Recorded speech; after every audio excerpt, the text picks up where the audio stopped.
Gravando. Tá, já foi? Agora tá gravando. Sora Carla, as meninas têm uma homenagem para ti.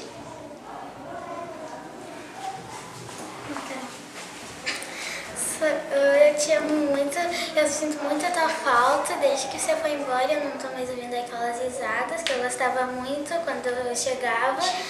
E eu sinto muito a tua falta. Te amo. Sora.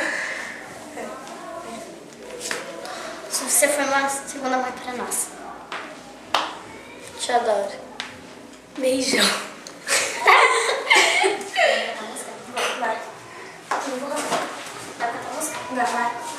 25 de dezembro. É uma data muito especial e a gente gostaria que vocês... Canta comigo, né? Ah, vamos lá. Fosse meu presente de Natal, eu poderia escrever 1000 canções só pra você. Poderia te falar meus motivos pra gostar tanto de você.